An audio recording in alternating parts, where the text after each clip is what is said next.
Experience has both shown and taught man that not only armies are invincible, that any form of government also becomes tyranny and slavery at the same time in one way or another.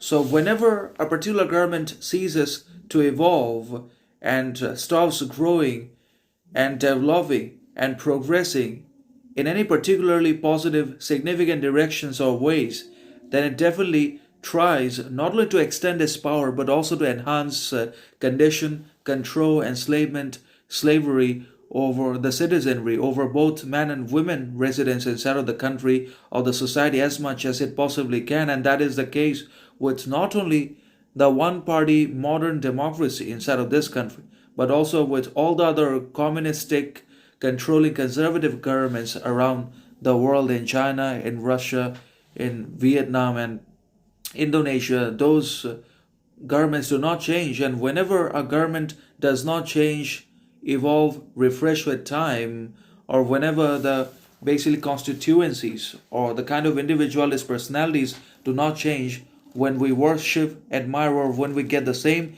people, individualities in power over and over and over again, then that no longer remains a democratic government or a liberal structure, but that becomes a controlling, cruel, tyrannical, and far more dangerous government than ever before. That becomes or descends, slides into a tyranny, a dictatorship in the level or in the garb of being a democracy or a liberal government.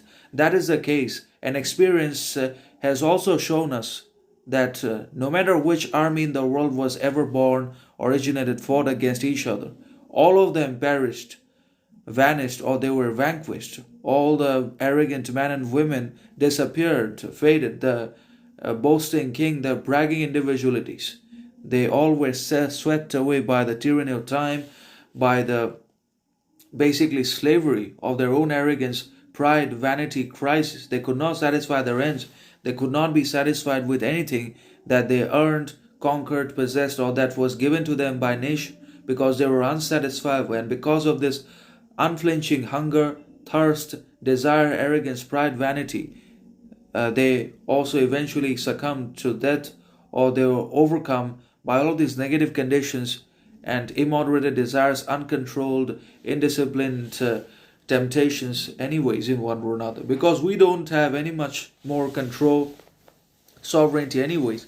We don't have any self respect or any capacity, capability for socializing, authenticity, truthfulness, and basically freedom, anyways. We don't have temperance, patience,